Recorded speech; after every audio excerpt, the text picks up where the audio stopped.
Welcome to the Fundamentals course run by FFA in conjunction with Redlands United. Some of you probably know me by now as the technical director at our club. I'm also an FFA instructor, so managed to kill two birds with one stone here and deliver this course to you guys online. It's been adapted from what would normally be delivered on course at club for 3 hours. We had Martin Doherty scheduled in to deliver this to us, I think actually the week that we got shut down for the COVID crisis. So in conjunction with FFA, I've managed to get them to allow us to deliver this online. It's unique to our club, so please don't share it outside of our walls. The course online will last for roughly 1 hour, and there's a little bit of work for you to do off course, which would probably take, I would say, 30 to 40 minutes and needs to be submitted to me, which you will see as we progress through the presentation. Thanks for giving up your time to do the course. I think it's a wonderful learning opportunity to gather as much new knowledge as possible. Some of you will have great experiences within the game, others maybe are at novice level, which is fine. I think it's just important that whatever side you coach within our Redlands football community, you do the best job available to you and you have some sort of understanding as to what we as a club are trying to move towards, and also I guess best practice with learning for young children to just have fun, which I think sometimes gets lost in coaches' worlds. We look at all the types of sessions we can deliver, we look at video analysis and all the detail we can get into, but first and foremost I want to make sure that young children at Redlands have fun playing the game, and then it's an experience that they keep with them for the rest of their life. It's certainly something that happened to me as a young player. I still look back on my Sunday morning football at Gateside Rangers with great fondness. I don't ever know whether the coach actually knew what he was doing or had read theory, etc., or whether he just did a really good job of implementing a fun environment. But like I said, it's something that certainly stood me in good stead and something I enjoyed as well. So we'll get started.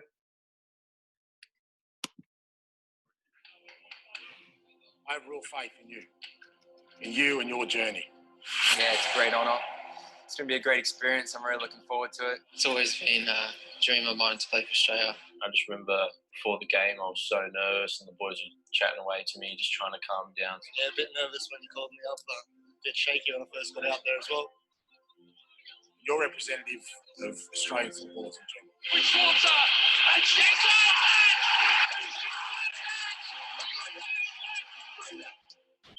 I think that creates a character in a person that is rare in the world.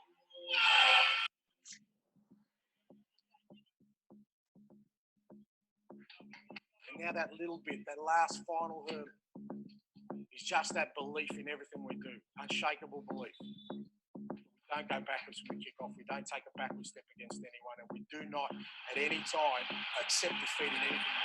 Tommy Rogic, so there it is. There is the second goal. Decent ball there, and Rogic. When you put that shirt on today, is the opportunity to create the moment that's going to live forever. Here's Aloisi for a place in the World Cup. He moves in. Yeah! We were ready for this day. Everything we've done is about this day, today.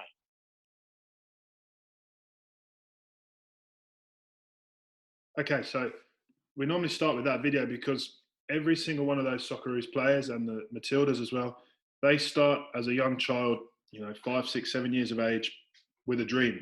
I think it's our job as coaches to make sure that that dream brightly and stays alive as long as possible.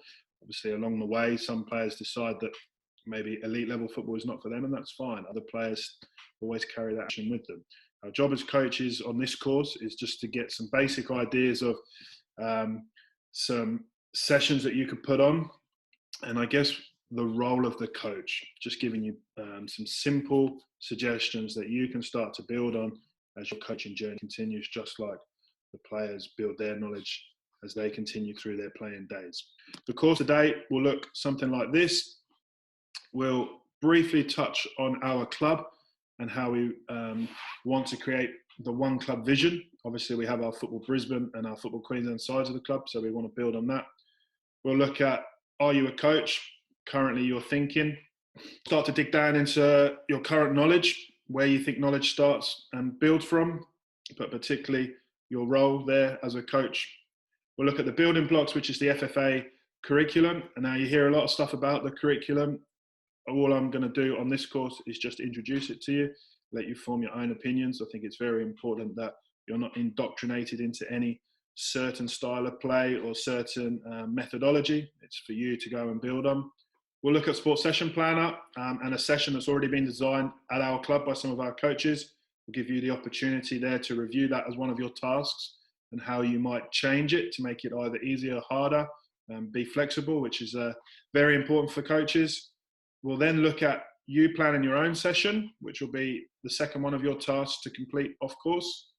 We'll dig down into how you as a coach influence behavior, which for me is a fundamental of coaching. It's crucial. Do you accept behavior? Do you change it? Do you mold it both positively and negatively? And then I'm just going to give you a couple of little tips that maybe not necessarily would be covered on this course normally, but I think for me, in my role as TD at Redlands, I want some crossover there to start to get coaches to think about just how important pre-match talks are, and half-time talks particularly, as that's really your best opportunity at junior football, younger football, both male and female, to influence the game. And then we'll conclude. The Redlands way, you may have heard about it, you may not, that's fine. We're really trying to work on making sure that there's one club, one vision. As I've said, we have a Football Brisbane side to the club and we have the Football Queensland side. Quite often they get divided, whether it's due to cost, whether it's due to field allocation, whether there's a perception there that some players get more than others. We're really trying to negate that as best we can. But crucial to what we're trying to achieve is make sure that both male and female players at our club have the best opportunity to play at the level of football that they enjoy and that they strive towards. We've been doing that at the club well before my time and probably well before most of your time, since 1918. And currently we have 700 players registered at the club through all age groups to over 40s and then through to under 6s within our Miniroos programs and our Little Devils program. So you can see our club is huge, but we really are trying to build towards our goal of being that all-inclusive representative club for our region in the Bay. Part of being inclusive and building our club to be the best we can be, not many of you will probably have seen this, but we do actually have an agreement with all sports physiotherapists that are Brisbane-wide. For any of you, if you do get injured, and I can talk from experience, there's a 10% discount for all sports physio, podiatry, dietitians, and any medical needs that are covered within the All Sports group. Benefit here as well is you can attend any All Sports physio clinic to receive your treatment. So our nearest one at the club is Wellington Point, but the club is actually administered by the clinic at Camp Hill. Again, talking from my recent experience, I can fully recommend the services of both Michael Wilson and Ben Curro as the physios. They've done a good job looking after me so far, but I thought it's important that you at the club as members know that there's those little things available. Keep checking the website. There's many other sponsors that we have at the club and start to build our community that way. So in terms of the course, I want you to consider this question. No matter what your age, what your experience, are you a coach? The fact that you've given up your time to sit through this course and listen to me would suggest that you're starting to think in your mind about maybe sitting on the other side of the fence from playing and what a coach may need to do.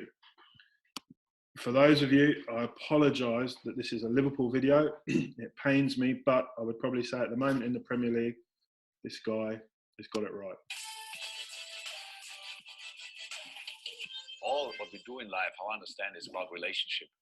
Because otherwise you live in a forest alone, on a mountain alone, and if you only want to be alone and want to be responsible for exactly the things you do and no responsibility for anything else, you have to live alone. Otherwise, always when you enter a room, you have a little bit of responsibility at least for the mood in the room. There's a football team, we have to work really close together. Each player knows each name of each person who works at Melbourne. It's not me to create an atmosphere. Each person in the room, each person is responsible for that in a football team. It worked out well. We all win for each other meanwhile. We do it for Carol and Caroline. We do it because we know how important it is to them, and that makes it just more valuable, more worthy. It feels different. If you have a bigger group to do it for, the better it feels for yourself. That's how it is. I try everything to be as successful as possible. I live 100% for the boys, with the boys, what we do for the club and all that stuff. And I think that's leadership in the first case. As a leader, you cannot be the last who comes in and the first who goes out. That's how it is. You don't have to be always the first coming in or the last going out. That's like this, but you have to be an example as well. That's how it is. You have enough confidence, and that's very important for a leader, because confidence, if I would expect from myself that I know everything, I'm the best in everything, I couldn't have confidence, but I don't expect that. I know I'm good in a couple of things, really good in a few things, and that's enough. What I can do, my confidence is big enough that I can really let people grow next to me. It's no problem. I need experts around me.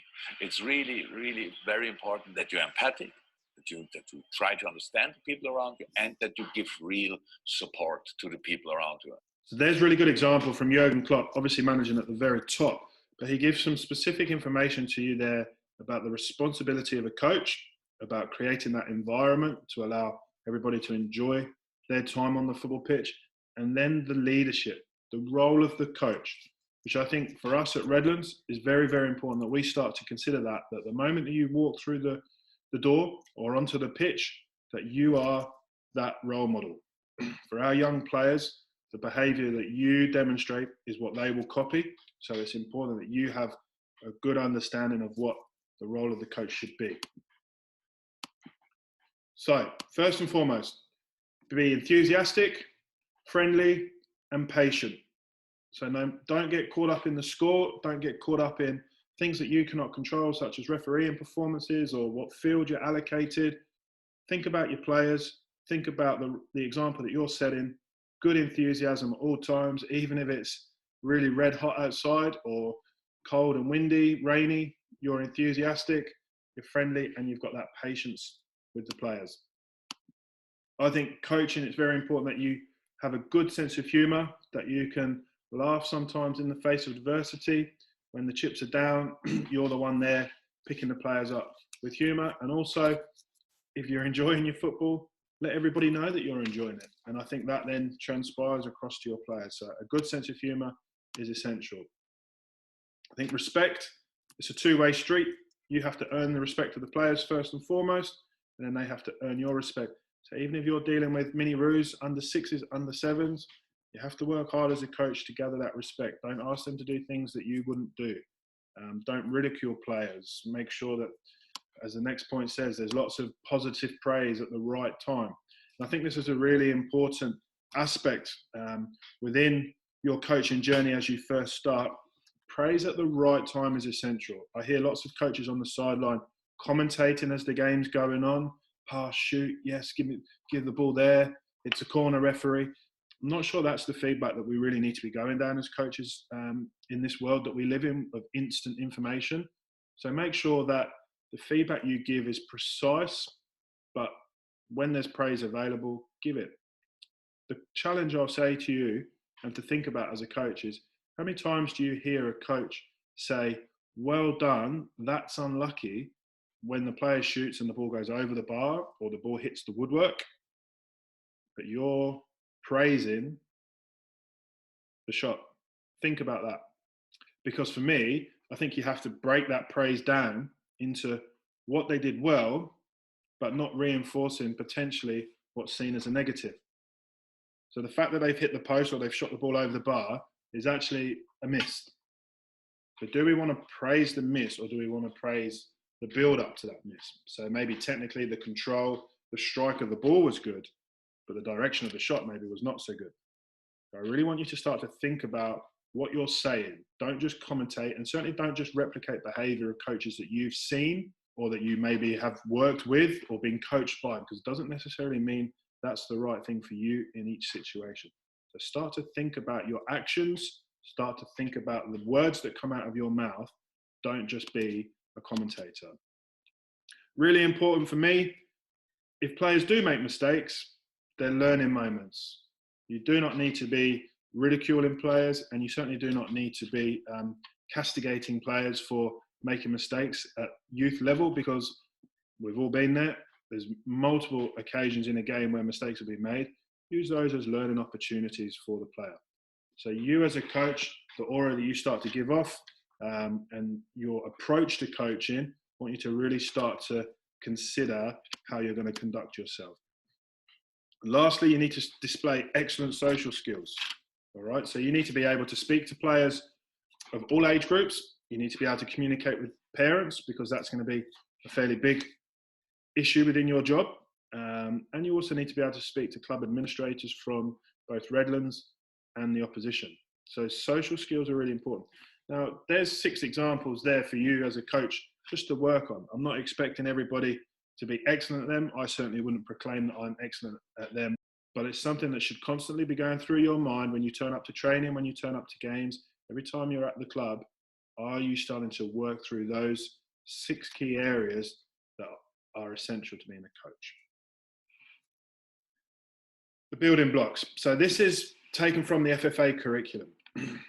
On the left-hand side, you will see there 5, 9, 13, 17. That's the age groups. So from ages 5 to 9, you operate in the discovery phase in the yellow. From 9 to 13 is what we call the skill acquisition phase. And then 13 to 17 is the game training phase. And 17 and older years of age is the performance phase. So you might look there at, say, the MPL first team as an example. You'll see on the right-hand side that up until the age of 12 in green, we operate small-sided football, okay? And then older than that, it goes to 11v11. So you might be operating at any one of those levels across the club, but the reason that we show you these building blocks is because maybe the way you conduct yourself as the coach changes a little bit through the phases. But the key thing for me here is no matter whether you're working with the under 5s or you're working with the MPL first team, you make sure that the environment is enjoyable for the players. I'm yet to meet an MPL senior player that doesn't want praise from a coach, doesn't want to feel like they're enjoying the game at training and in the match. So it's important that you understand that. Working within those discovery phase and the skill acquisition phase, obviously the way that you plan and prepare your sessions may be a little bit different in terms of the focus. You're certainly looking at developing the individual a lot more than you are in the older age groups, where you're looking at potentially developing a team. So again, how you structure sessions that we'll go through should start to align your focus as to what you're doing. In the discovery phase, like I said, from 5 to 9, you're giving the players that chance to trial and error, as I've already said to you, mistakes, learning moments. Very important there that you as a coach understand that, you don't get frustrated. If you have been a player and if you have played at a high level, that can be a challenge sometimes to see why people can't do what you can do, but you've got to remember where you started. You've got to make sure in this phase as well that you really do limit your coaching. So stopping training sessions, try and limit what you do. Let the kids just experience the game. Let the game be the teacher. You just direct the game. I think that's very important that you understand your role within each phase, okay? We hear now a lot in Australia about street football and park football, which is really replacing or trying to replace what happens at school, where kids, I guess, used to play football at lunchtime and then go home and play in the street. Maybe that doesn't happen through societal change.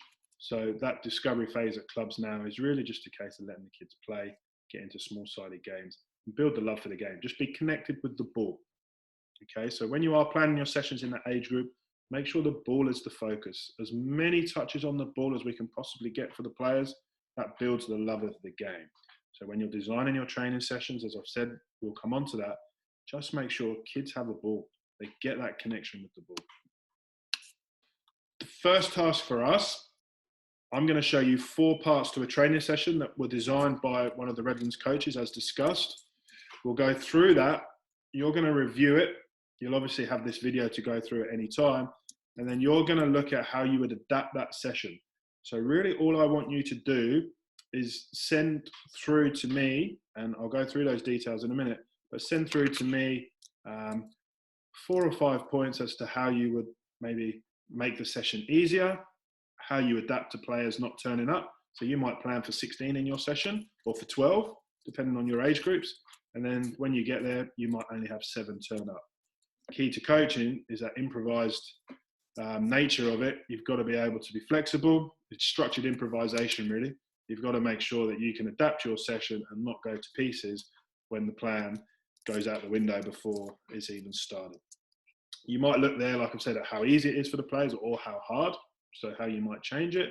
And then you might look at the players' body language and their engagement. Look at our players there with their arms folded, they have their hands on their hips. When you're talking, are they looking down? Look at the engagement of the players and how you might then change things to make sure you get that back. You'll see on the left-hand side, there's just that flow chart there of, I guess, again, your role as a coach and what you might do in terms of planning sessions. All right, so has the session got a theme? How did you decide the theme? Is it a technical approach? Is it a more tactical approach? And you look at the 4 main moments of the game, which we'll go through in a minute. Here's the session. So the first part is called the skill introduction. Okay, can last anywhere between 10, 15 minutes, depending on what you've got planned. We're working here off of 12 players. You'll see, as I've already said, each player has a ball. And all that we're looking at in this part of the session is players dribbling around the square or the rectangle. We'll talk about that as well. And you just got an opportunity there for players to look at different types of turns. We've linked this with our club partners Celtic. So you've got some examples of the different types of Celtic players, different turns, different touches on the ball, all through the command of the coach. But again, lots and lots of opportunity there for the players to touch the ball. I mentioned about squares and rectangles. You'll generally find that football's actually played on a rectangular pitch. So for me, when you are setting up your sessions, try to get players working within rectangles and not squares. You'll often see coaches put out like a 20 by 20 meter box, which is a square. I would think about that and go, maybe it should be 20 by 30, yeah, or 20 by 25, just to start to replicate the field, get the players at training starting to think about as the field looks in the game. So just a little detail there. So that's the first component of the session. And for me, this can happen as soon as every individual player arrives at the session. You don't need to be stood around waiting for all 12 players to turn up. This can be little Johnny arrives, there's the ball, get dribbling, get playing, all right? Which I think is essential. So you're not wasting time at training, waiting for everyone to turn up. Second component to the session is what we call skill progression. You can call them what you like. I really don't mind. You can have more than 4 components to your session as well. We're just giving you some ideas as to how you might build and plan. In this one, the skill progression, you see here again, we've gone with a square, 25 by 25. But if you actually look at the design of it, it's probably more of a rectangular shape. Again, play around with this, get some ideas that work for you. We've got a 4v4 in there with 2 defenders in the attacking thirds of the pitch. So we've started just to zone off the pitch, which is fine. But here, all you're looking at really is a 4v4 game with a bit of a focus, a bit of a key to what you're doing, which is really just a case of being able to beat the defender. Very, very simple, basic stuff, but there's just some key points. You've got a progression there with 1 goal or 2, and then you've got some coaching cues. So again, we're keeping this very simple, very game orientated. Let the players play. The skill training becomes a little bit more game orientated. You'll see there again, we're working into our rectangle. We've split the field into thirds, so you start to replicate defensive areas, midfield areas, attacking areas. You've got 4v4 and a joker, so the joker is just a player that plays for the team that's in possession, so they can change. Okay, and then you can go through, you can see the instructions how to set it up and the cues. All right, so the cues are the coaching points that you might think about. I'm not going to go through all of that and indoctrinate you into that. All the idea of this plan is to show you the detail that you can get into and then what you might start to do as a coach. I don't want to be telling you what to do as a coach because I think it's important that you have your own freedom there. And as you see there, the last part, game, 6v6, no magic man, so no joker, no neutral player, normal football rules apply.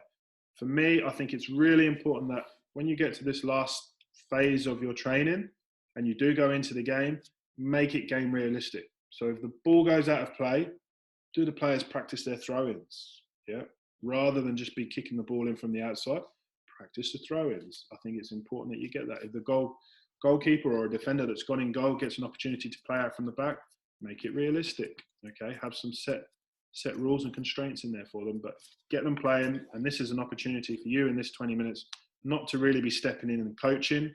Just let them play. Just make sure it's facilitated. So I'll go back. There's the 4 components to your session. You have your skill introduction, which is just individual players with the ball, lots and lots of touches, dribbling, turning, changing direction. Even you can make that receiving the ball if you want, or changing the balls over so that players go and take the ball off their teammates. All of those types of activities and just skill introductions, but done as soon as the players arrive. You develop that then into more of a game-related scenario where players are trying to maintain possession and score goals. But you'll see here that they're trying to do it by running with the ball and beating a defender. So there's a theme coming through in your session here. There's that dribbling theme. So think there's dribbling. Here there is some dribbling. And then in the skill training where you start to influence behavior a little bit more, the rules are based around some dribbling. The reason that you have that extra player, the neutral player, to be in possession with the team that has the ball is to make sure that there's some opportunity for some dribbling to come out in there as well. So there's a theme coming through your session all the time, and then you can go into the game and you can look for those moments where players start to dribble and take players off. Okay. Reason I've shown you that, obviously, the first task is to adapt that session. So take some time, read through all 4 components. How would you adapt it? How do you make it easier for players to get some dribbling? How do you make it easier for players to have some space on the field so that dribbling can occur? Your job is to go through that, how you might adapt it. We've planned with 12 players there. You might only get 9 turn up. How does that affect your game situation? All right. Want to start to get you as a coach to think about being flexible, adaptive. Can you react to what turns up in front of you? Very important. So that's your first task. Like I've said, just adapt that session. You can use those 3 points there. How would you do it? Not expecting you to rewrite the session, just 4 or 5 points. You can write them down on a piece of paper and send them to me. You can do it via the computer, that's fine. But I want to see how you would adapt that session. Okay. To help you, you can use the Change It model or acronym. You can look at how you coach, so your style. So like I've said, you don't really get involved too much with massive amounts of coaching. You're just trying to adapt the environment to show your knowledge and help the players. The scoring might be really important, particularly once you go into the skill training and the game at the end. So how do players score? So is it through beating a player 1v1 gives you a point? Is it scoring through the goal? Do you take the goals out? Do you leave them in? All of those things to think about. As I've said, the area is important. Would like you to try and work in rectangles as much as you possibly can, although squares are fine, but rectangles are important. The numbers, how you adapt them. The game rules, like I've said, are there throw-ins? If you're working on dribbling, do you make sure there's some specific rules to allow you to bring dribbling out? So maybe you might look at the goalkeeper's restart might actually be a dribble out. Yeah, you can think about that. The equipment, your field set up nice and early before the players arrive. Then you might be able to make the field size bigger or smaller to make it easier or harder. You might put some zones in to make sure that you can help the players get that dribbling side of the game out. Inclusion. So inclusion's a big one for me. I really want to make sure that when we do get back to our training, I don't want to see players substitute in training. Get them involved in the game. Like you've seen there, there's neutral players or jokers as they're called. Get the players in. So if you've got 7 players in your session, don't have 3v3 and then 1 sub on and off. Adapt your practice so that all the players don't waste their training time. They're involved. Nothing worse as a parent watching your kid at training stand on the sideline not doing anything. So make sure you're thinking about how you include all the players all the time in your session. And then lastly, think about the time and how you can manipulate that. Next goal wins, last 10 seconds, that type of thing. So that will help you as a coach there with the first part of your task, which is how you might change and adapt the session. And then the second task that I want you to focus on is I would like you to have a go at actually planning a session. So I don't want to see a replication 20 times from everybody on this course of that session that I've done. Would like you just to think about the topic that you would choose and then build your session. Like I've said, 4 parts is probably easiest to work with, but if you want to have 8 parts to the session where you're changing your way through, that's fine. But your job for task 2 is to plan a coaching session that lasts approximately 60 minutes. You have the 4 main moments there. So BP is ball possession. So when our team has the ball, so when Redlands are in possession. BPO is when the opposition might have the ball. And then there's 2 transitional moments. So when our team at Redlands, when we have the ball and we lose it, what do we do? What's our reaction? And then vice versa, when the opposition have the ball and we win it back, what's our first actions? So my advice would probably be stick to a BP or a BPO session to make it easier for yourself, but just have that theme. So is it a passing session? Is it a dribbling session? Is it a turning session? Is it striking the ball, running with the ball, 1v1? All of those components to the game give you an opportunity to plan appropriately. Think about the level that you're working with. All right, so again, you might be in performance phase, you might be in discovery phase. Think about how that changes your session design and what you plan to do. And give some examples there of progressions, so how you would make it harder for players and how you might make it easier for players. One of the great challenges for us as coaches is that when you get 12 players turn up, you'll generally find there's some very high achievers in your group that can do things pretty easily. And then you've got maybe some players that are slower in terms of their learning and grasping things. And how you cater for those is essential, because really you're only going to progress your group as quickly as the players that struggle through. So you've got to make sure you cater for them, but within your session delivery and your topic, you've got to make sure that the high achievers get stretched and challenged. Otherwise, they're going to find your sessions pretty boring pretty quickly. And that's where you maybe then start to come into some of these behavior issues. And I hear it a lot with coaches and with teachers, where they say, oh, this player's disengaged, or he doesn't listen, he doesn't concentrate. I think your job as the coach there is to work out why. Because generally speaking, it's probably down to the design of your session that doesn't really engage the player, whether it's because it's too hard or too easy. You really have to start to look at that. In the day as well, you might have a player who's just having a bad day and decided to cause problems. But again, as a coach, you've just got to be prepared to try your best to meet the demands of the players in your session. So they're the 2 tasks. So you've got adapting the session that was shown, and then you've got this task here, which is to build your own session. As you'll see, I would like you to submit them to the below email address, which is td@redlandsunited.com.au. Try and submit them together for me with your name on your email and your work. And that's important for me to be able to then show FFA and Football Queensland that you have participated in the course. If we were out on the field, this would be the moment where you would probably actually put the session on. But given our situation that we're in with the COVID crisis and making this an online course, this is the way that I can then report back to FFA and show that you've engaged with the course and you're starting to think about your coaching practice. That will then give you the official community course certificate, which is your Grassroots award, which is the first one on the community coach pathway. So a pretty good step to get onto.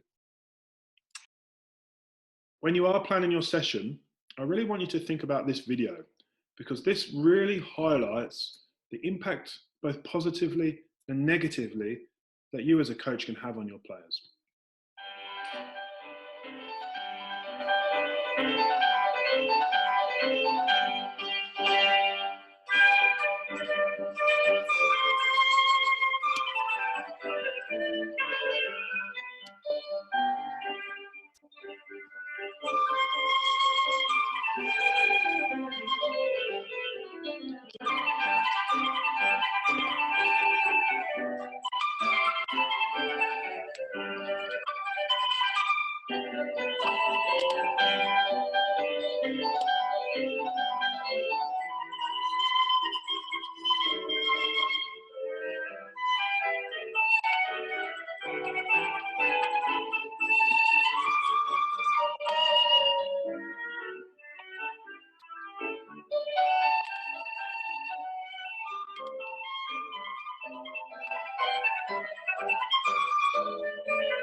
Okay, so an interesting video. For you as a coach, I think it's really important that you consider when you design your session and how you conduct yourself, the impact that you could have on your players. As you've seen there, if you start to be very prescriptive, you will get a set response. It might be the response you're looking for, but are you killing the creativity of our players?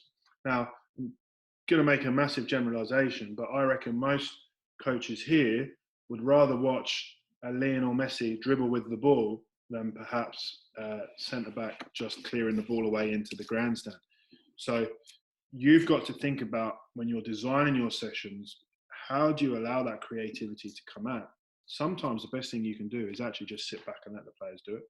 You know, set them the constraints, which is it's a 4v4 today, and there's the 2 goals, and then let them go, and then build off of that. So I really want you to think about that video when you're designing your session.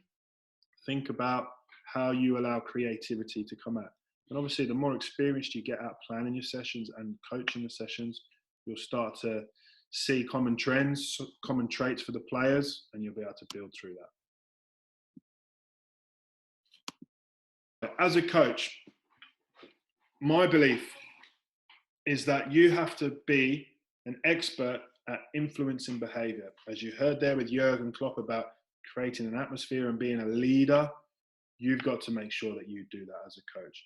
So when you are conducting your training sessions, okay, I want you to think about making sure that the game is the focus and that you're just developing the opportunity for players to learn.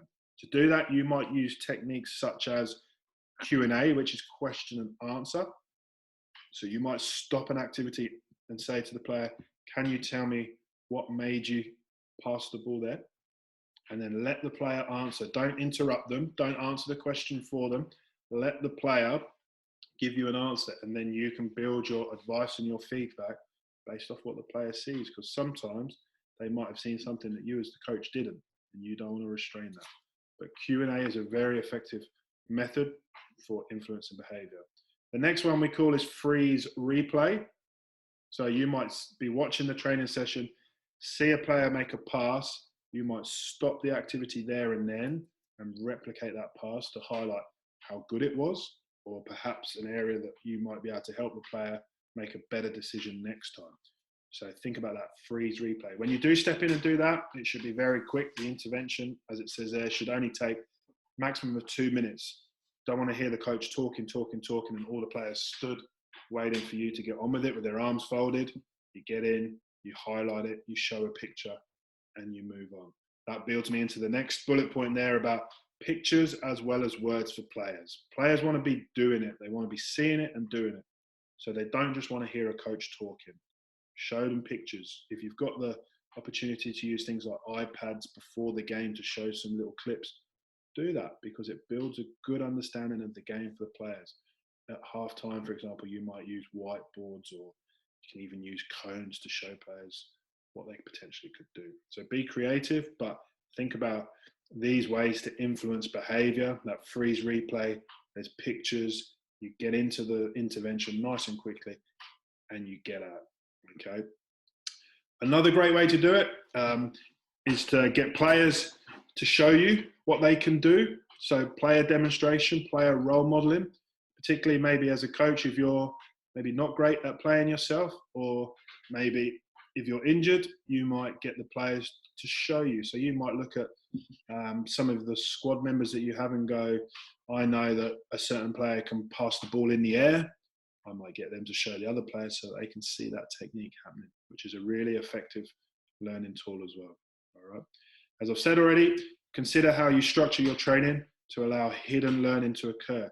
So for example, if your skill activity is running with the ball, as you've seen in the session plan, there's hidden learning there for defenders. So how do defenders cope with the player that runs with the ball at them?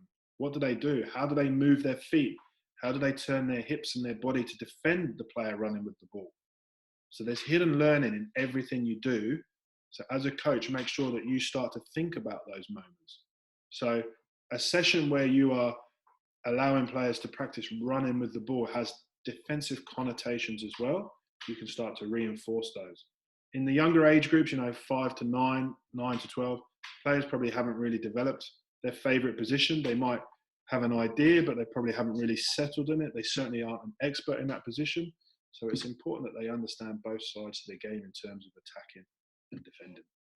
Okay, so influence and behaviour, very important as a coach. Teaching and learning, that's your role as a coach. You have to try to allow your knowledge to come out, but importantly, don't fall into the trap there that you think because you're the coach, you have all the knowledge and the players don't know anything. Okay, no one learns the same, right? Some players like to see pictures, some players like to hear it, some players just like to do it and replicate it. So you've got to understand that as a coach, that when you're delivering your messages, you've got to try and use the different formats, different styles. Don't just get caught in that autocratic, I'm going to tell you what to do. Okay, think about as a coach how you get the players to learn. One of the best examples I can give you on this is when you're organising your game and it's a 6v6, for example, do you tell the players where to stand? So do you say, come in here, get wider, or do you ask questions of players to say, where could you stand? And see what they come up with, because they might stand in a better position than you were thinking. They might get themselves, say, between lines or off the shoulders of defenders. So think about whether you're prescriptive or whether you're creative.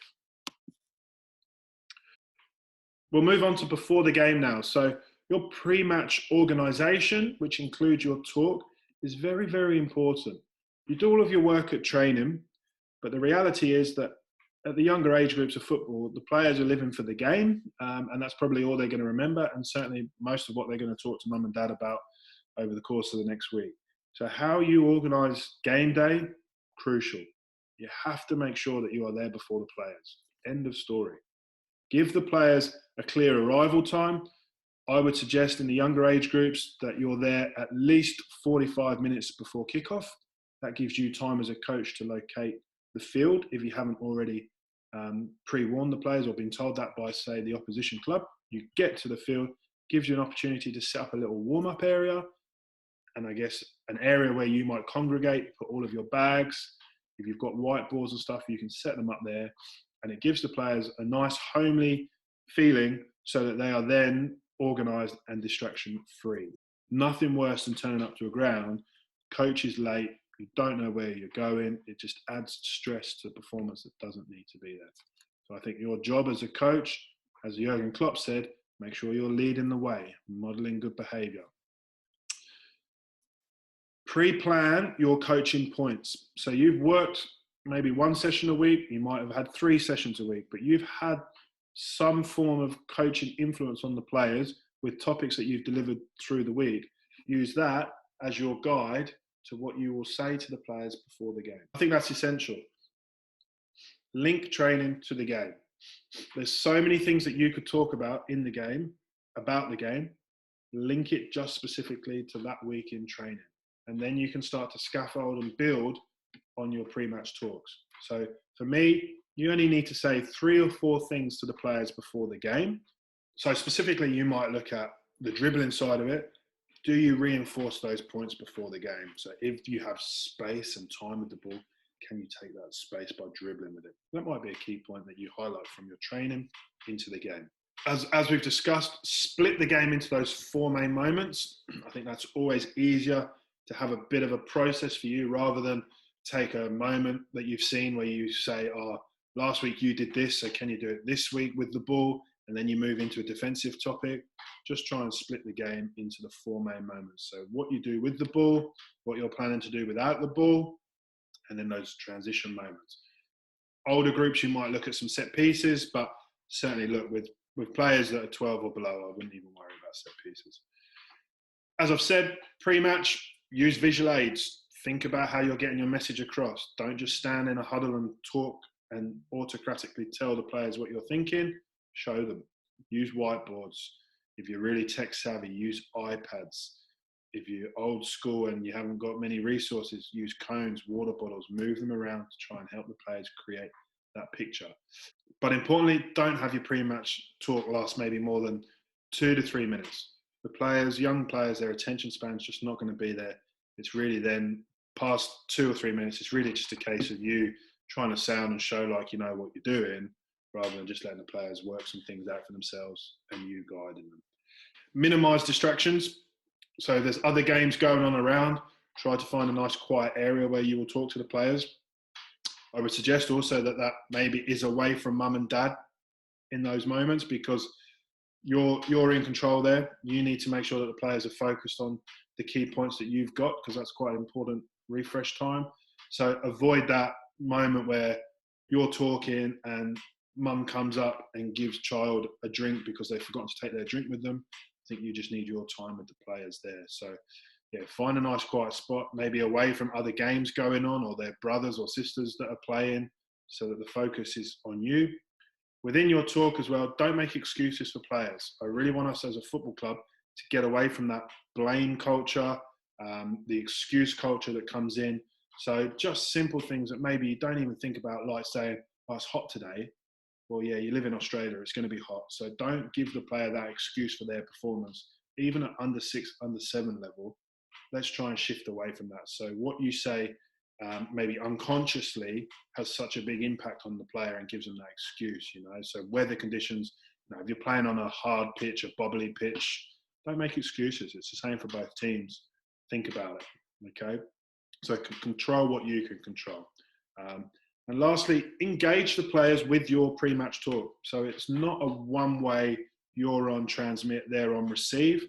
It's both. You might ask some questions of the players. You might ask them to think about what they've done in training and recap that information back to you. You might get them to show you. So again, don't just fall into that. It's just got to be verbal communication. Otherwise, the players will become good at answering questions, but maybe not really relating that to their performance. So pre-match talk, very, very important. It's your moment just to set the scene, remind the players of what you've done at training, get them on the pitch ready to play, carefree, stress-free, excited to play. There's an example there off YouTube of a really effective pre-match talk in a professional level in League 2, I think, in England with Plymouth Argyle. But you'll see there that the coach is very, very specific, doesn't dribble on for ages, gets his points made, lets the players prepare. So a good example for you to work from. That to me is the key, is good leadership. So that's from the famous US college basketball coach, John Wooden, who probably the most successful coach of UCLA and in college basketball history. But leadership is the ability to get individuals to work together towards the common goal. That's your job. At Redlands, if you're coaching the under 6 Miniroos, or if you're coaching the first team, your job is to get all the players working towards the common goal. First and foremost for us at Redlands, that's to enjoy the game. Results, performances come after that. But if you get your role as a coach right and you get that enjoyment level of the game, everything else falls into place, okay?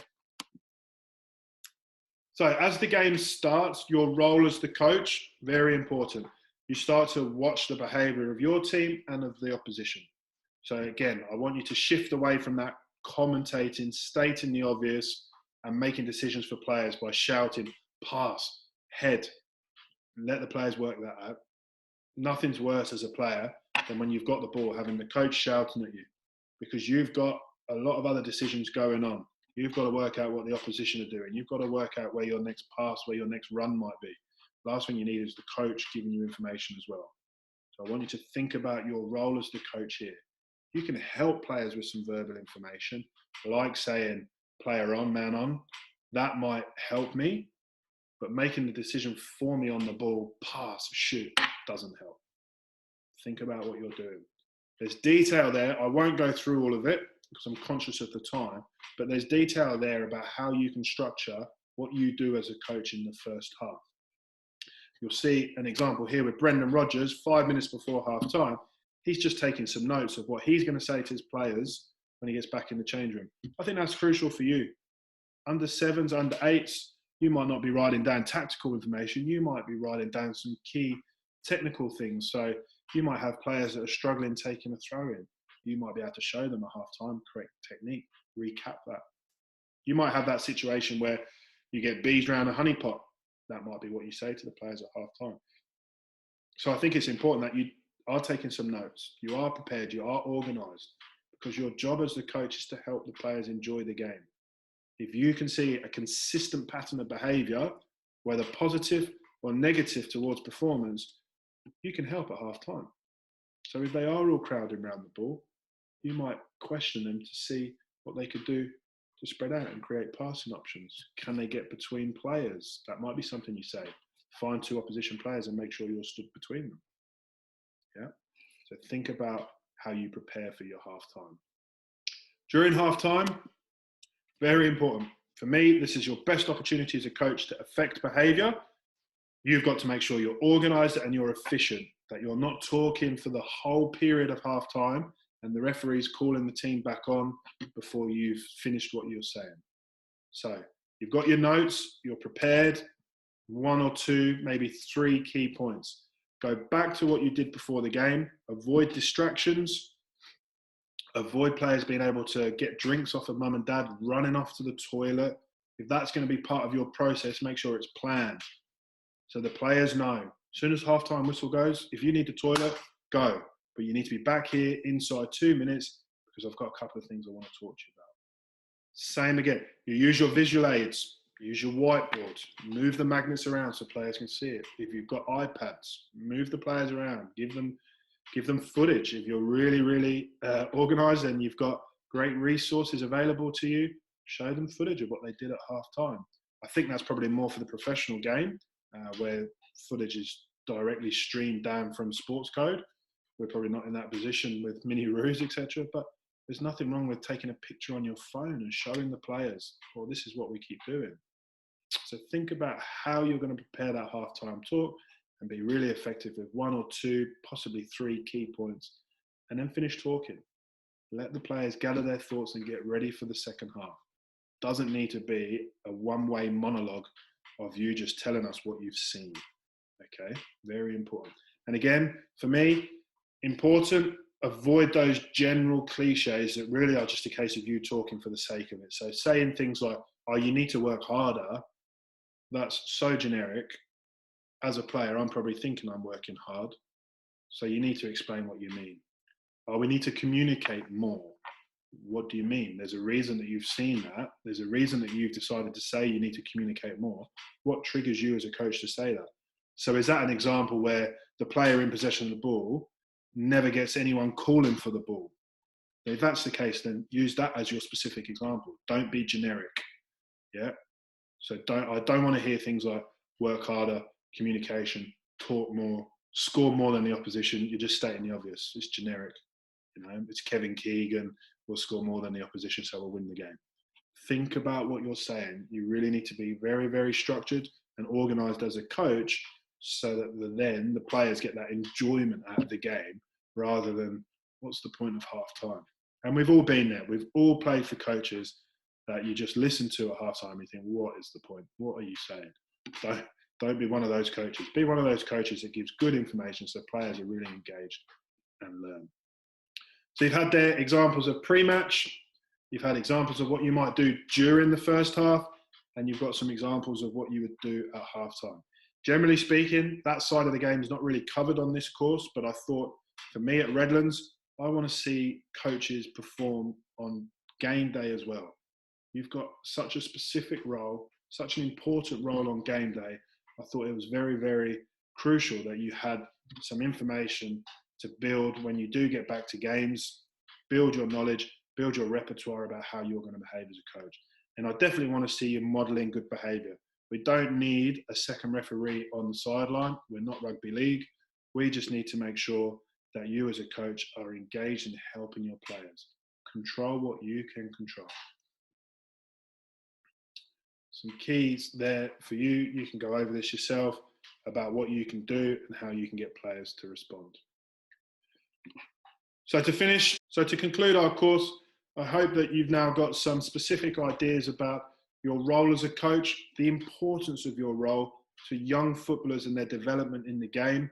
We all want them to aspire to being a Matilda or a Socceroo. you're the first foundation for them to achieve their goals. And as I've said, it doesn't have to be aspiring up there to play. It could just be that they want to play socially with with their mates for the rest of their life. It's no problem. That's what we want to facilitate at our football club. You've got to make sure that you're the one doing that. I think the worst thing that could happen as a coach is for players to leave the game or to leave our club because of the coach. That's a really worrying thing for me. When I hear that in the game, and it happens at all levels, that concerns me. Why are players turning away from the game because of one person's actions? Think about what you're here to do as a coach and the environment you're trying to create. Okay, so you've had some examples, as I've said, about being part of our Redlands community. We want to be one club with one vision. Read the website, come and speak to me. We've got key principles as you get a bit older through your coaching courses and the level of football that you work in. We've got key principles that we want to work to. Come and ask me. I'll share that with you. It's called the Redlands Way document. Happy to share that with people that are interested. But we want to make sure that we're one club and one community moving forward. You've been a player. You might still be a player. But at some point, I can guarantee you've probably kicked a ball and been a player in the game. Think about what you liked. Think about what you enjoyed. And make sure you start to transmit that through your coaching. You will probably also have some bad experiences. Think about what they were and don't copy those experiences so that other players have to suffer that. Learn from others' mistakes so that we build our club and you build your coaching into something positive. Because for me, the experiences that you give these young players at our club now, that's what takes them for the rest of their life. The reason you're showing that video at the start of this presentation, I want you to think about those Socceroos. They're playing at the top level because they love the game. Somebody at under 8s fostered that love for their game and got them on the pathway. Okay. I'm lucky enough to have been in football a long time now, and I've created friendships around the world just through the game. And that's so, so good, so important. Helps you out when you travel around the world because you've got places to stay. But think about what you're doing and the impact it has on young players building beyond Redlands. It goes for their whole life. When the season commences, be prepared. Plan your sessions. Don't turn up with it written on the back of a TAB slip. Make sure that you are, if you want to use Sports Session Planner, which is what that session that we've shown you is built on, use that as a platform. There's Tactics Manager. But worst case scenario, if you are writing it down old school on a piece of paper, make sure you keep it. Make sure you reflect on that session and you log all your sessions, because that will help you build your repertoire as a coach moving forward. We are in a fortunate position as well at Redlands where we do have Sports Session Planner as a resource. So we can help you with sessions. So feel free to email me and ask me to help you with how to use that and with some sort of generic sessions that you can work off of. We're happy to share that information with you. But I think it's very important that now, whatever level of the game you're working at, that you start to think about planning sessions. If you do work within our Miniroos programs or our Little Devils programs, all of those sessions have been planned for you. Something I did during this COVID-19 break. So we're very fortunate. You've got about 50 sessions there that are all planned, ready to go. And you can then use that as a base for you to work from during the season.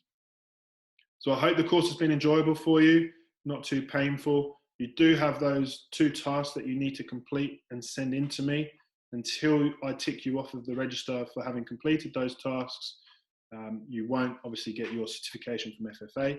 It's not really a pass-fail course. It's more just me confirming that you've engaged in the course, you've started to think about your plan, and you've started to think about the game as a coach, and then I can sign you off. Okay, so please get them into me as soon as possible, and I can get that off to FQ. It would be a lot easier for me if I can submit everybody's in one go rather than have to do it one at a time. But again, this course is not a pass fail, so I don't want to be setting deadlines for you. I think part of the responsibility of a coach is taking care of your own learning. So I'm not going to chase you up for the work. It's really down to you, but do try and get it to me as soon as possible. And any questions around the course, the content, around the season for Redlands moving forward, like I've said, feel free to drop me an email on there, or when we do get back into training, if you see me, you won't be able to miss me on these crutches at the moment. Come and have a chat with me, and I'll be happy to help you. So like I said, hope you've enjoyed it. Thank you for your time, and look forward to receiving your work.